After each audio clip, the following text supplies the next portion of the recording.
Well, here we go. This is actually the second video today. The first one, you got to watch me talk about problems with what's going on with the book, and I decided I'd better do this video too, so I'm going to email it so you can have it. And this video, I'm going to be doing a little bit of a limited syllabus discussion. Now, the limited syllabus discussion is going to answer quite a few of the questions you guys have about what's going on with the book and all sorts of stuff. Because, I know it's confusing. I think it's confusing. I've had to do a little bit of talking to people, and I decided we're just going to simplify things. And we're not going to worry and freak out. Just do your homework. Do the stuff you're supposed to. Don't sweat or anything like that. So, first things first. Let's talk about things. So this video is a limited syllabus discussion. I am filming it on the 12th of January 2021. It's probably appearing on YouTube on the 13th. That's okay. So now, when we're doing this little bit of a discussion, it's not really a discussion of the full syllabus. The syllabus is massive. I only wrote bits and bobs of it. Most of it comes straight from the university. It's policy-based, boring. And so I'm going to discuss this stuff here. We're going to talk on Wednesday when we meet. We're going to talk a little bit more about the syllabus. And then you have the opportunity to read the syllabus, because later on in module number 1, there is a syllabus quiz that you need to be prepared for. All right, so let's go on from here. So, blah, blah, blah, top 10 list, read on your own. Number 10. So, number 10, texts and materials. This is the one we're kind of talking about. The one that everybody's kind of had a little bit of a panic. So, we're going to start there, but it's number 10. And honestly, it's the least important. So, there are 4 official things that we have to have. Okay? And then there's some unofficial things. So, let's talk about the official things first. The official things you need to have is the book, Emerging, Contemporary Readings for Writers, fourth edition. Department of English, elements of ENC 1101 and 1102. The next one is you have to have electronically distributed class materials. That's crap I give you. And then you have the Macmillan Achieve program. Now, Achieve turns out to be really easy to access. Honestly, it is. So, the trick is getting the books, Emerging and Elements. So there's some confusion about how to have these things delivered electronically. The easiest way is to go through the bookstore's website. Right here on this page at the very bottom, it says, hey, go to the bookstore's website and order your book through the bookstore's website. Now, can you get the physical copy? Sure. Actually, it's the easiest one to use, because if you get the physical copy, then when you're using the physical copy, it's the easiest one to use in your works cited page when you're doing all the MLA crap. The electronic ones are tricky. Now, one of you guys got the Kindle version. I like Kindle. I use Kindle a lot. In fact, I use it almost every day. However, I'm a grad student, and so I know how to do all the weird, crazy documentation systems that are involved with using a Kindle. Whereas, it's weird. It's convoluted and stupid, and honestly, I doubt you guys use it very often, unless you plan on using Kindle books in every single class for the rest of your career in college, which is fine. I have loads of friends who did exactly that, but when they were learning how to use MLA or APA or Chicago, the Kindle books were tricky and hard to use, mostly because the academic community, I don't think they approve of Kindle books, even though, as far as I'm a researcher, they're brilliant. I like them a lot. All right. So the unofficial things. Here we go, unofficial.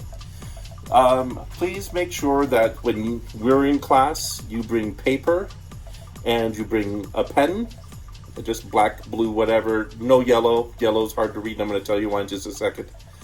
And then you need to have an app for your cell phone called Genius Scan, okay? Genius Scan is pretty cool. I have it on my phone. One second. Let me get to it. So Genius Scan. So it's when you're looking at your phone, it's that one right there. And you click on it. It looks like that. And then what you can do, you come over here, you click on this button there, and then Genius Scan, well, it's taking a picture. What it does is it scans documents and pages and stuff like that. So if I bring this over here, it's going to try to read the page. Anyway, it's hard to see. But that's what it does. Okay? And this is how you're going to turn in things to me. You're going to use your Genius Scan app. You're going to basically take a picture using Genius Scan. But what Genius Scan does that's really nice is it converts the image into a PDF automatically. So that way, every class, you're required to turn in a bit of handwritten, not typed, handwritten in-class writing. And you're going to use Genius Scan for that. And it takes just a moment, and it's really easy. But that's how you're going to communicate with me. And I've already entered in the spaces for those assignments, and so it's already got the slots where you can just automatically upload that straight into Canvas. Okay, so next one, number 9, note. So this syllabus, especially the class schedule, I wrote the class schedule. And I'm right now going through the process of rewriting many of the aspects of the syllabus itself. Some of the parts of the syllabus are really poorly written, but they're written by lawyers. And lawyers are notorious for being really bad writers. But they write it in such a way so that it works in court, even though it's sloppy and garbage usually. If our class starts taking a strange direction or an odd direction, I will change the class schedule in a heartbeat. I'm one of those guys who doesn't think that the schedule or the syllabus needs to get in the way of you guys learning how to write. So I'm going to have a class schedule. I'm going to try to stick to it very strictly. However, if something happens, then we'll make changes. The best example of this is when the pandemic started last year in March. When the pandemic happened last year in March, they basically gave us 3 days to rewrite our entire courses. And that was hard. In fact, it was really, really hard. But we did it, and we got everything working. And who knows? What if the school suddenly, something happens, everybody is suddenly cured of coronavirus, and the school says, hey, everybody, you're starting to meet face-to-face, in person, starting next week. They could do it. All right, the next one, technical support. If you guys have problems with your computers, have problems with Canvas, or have problems with the electronic books of any way, shape, or form, you need to contact technical support. Deal with technical issues with people who are experts in technical support. Now, honestly, most of the problems you are going to have are dealing with deleting your history or caching cookies from your web browser. So, knowing that, it's pretty simple. You'll say, hey, something's not working, and then I'm going to say, well, did you delete your caching cookies or did you delete your history? And 99% of the time, that's going to fix it. However, on occasion, crazy things happen, and it becomes really tricky. Anticipate some of these calls happening as we're getting used to Achieve or as we're getting used to using the Red Shelf book. Sometimes you will need to contact technical support for assistance with that. Also, there are types of technical support that we can work with also that are unrelated necessarily to the web. So, for example, I had a student last year, and I didn't know, not last year, last semester, that I didn't know until the final paper, like the week before the final, that the entire semester she had been using her cell phone to write all of her papers. And she was getting an A in class, but there was some obvious editorial mistakes, and we were talking about it. She's like, yeah, there's not much I can do about it. I'm using my cell phone. Sometimes it's hard to read what's going on the page. And I'm like, you're using a cell phone to do your English class. That's ridiculous. And she says, well, I don't have a choice. My parents are poor. I can't afford a computer. And I'm like, if you had told me that's the problem, I could have made arrangements. So those of you who don't have a good computer, there are options. Personally, a really good option. I mean, that's what I did my first year at college, about 5 years ago. Is my first year, I did all of my work in the library.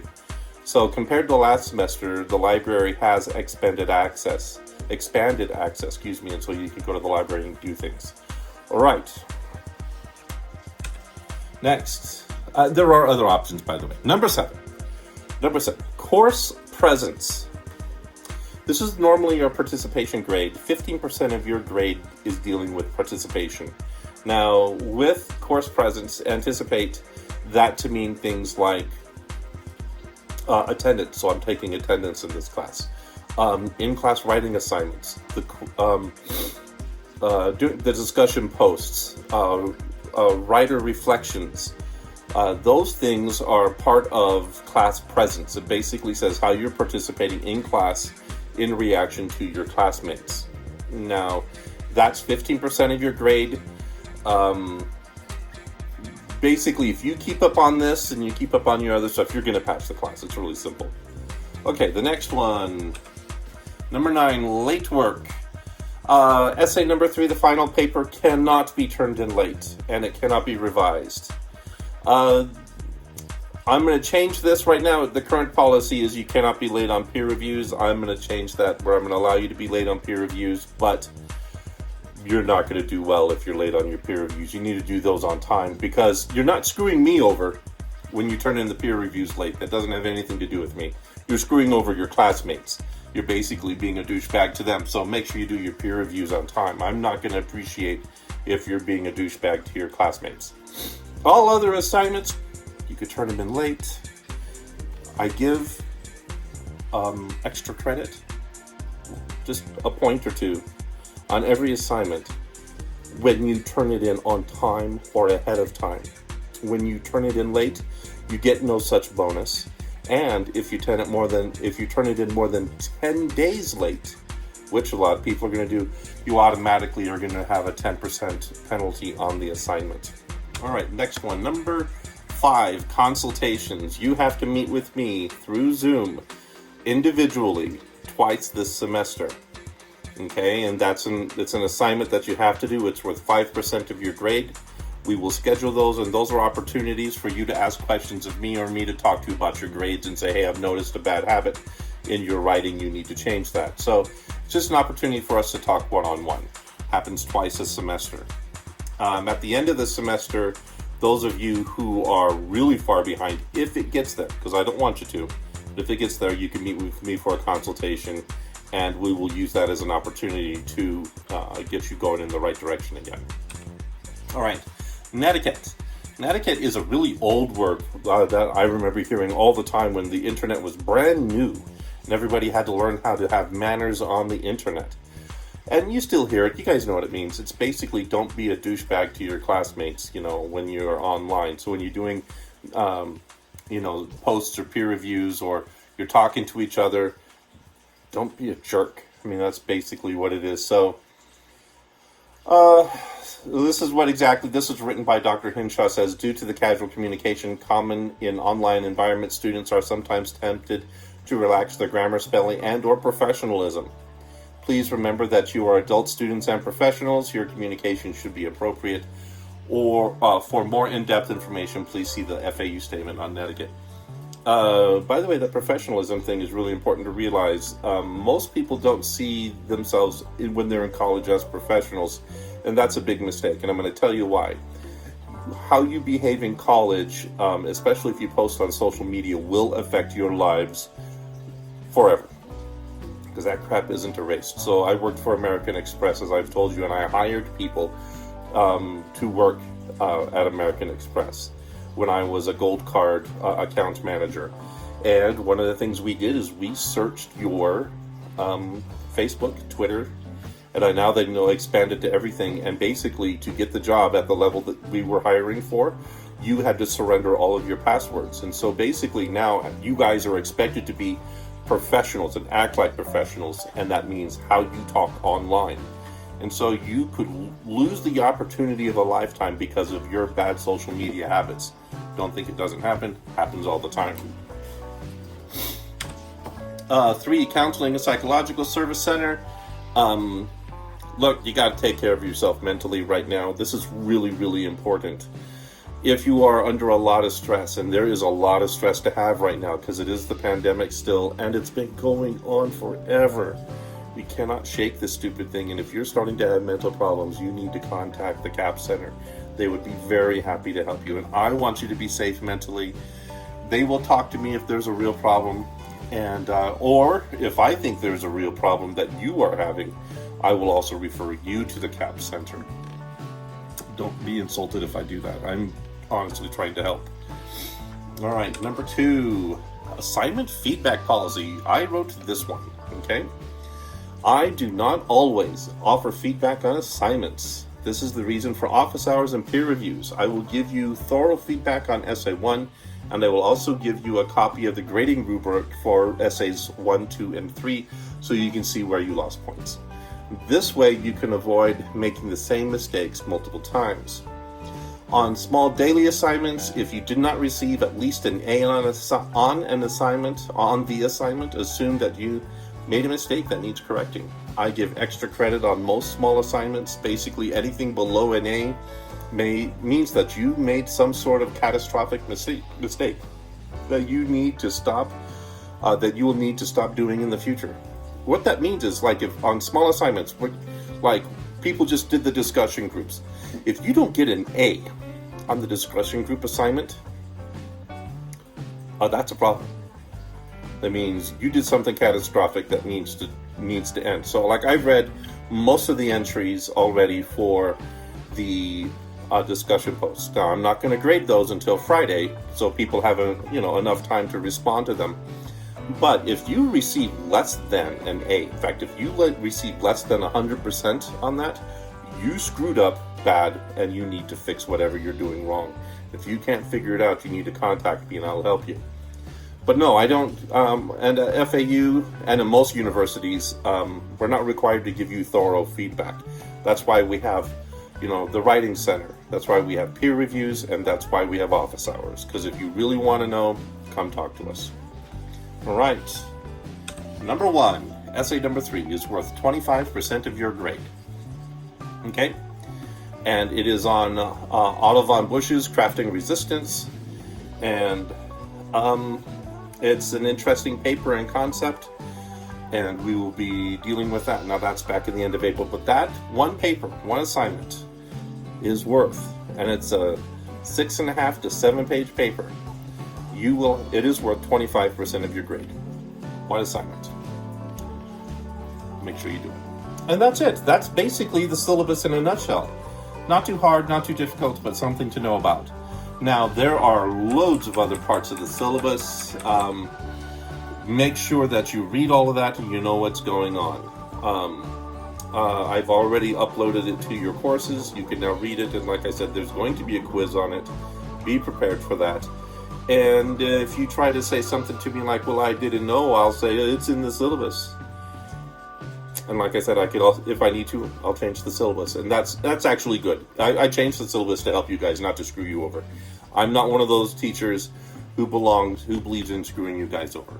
I want you guys to have a good experience, and I want you to get A's. I truly believe in that. Last semester, it was about 40% of my students got an A- and above. So that's pretty nice, and that's what I want. That's how I set this up. So, you want an A- and above? This is the class for it. And you don't have to be a great writer. You have to be a good worker and a good student. That's how English Comp works. The better you are as a student, not as a talented writer, but as a quality student, the better you're going to do. All right, guys, thank you so much. You guys have a very good day or a good evening, whichever it is, and I will see you later.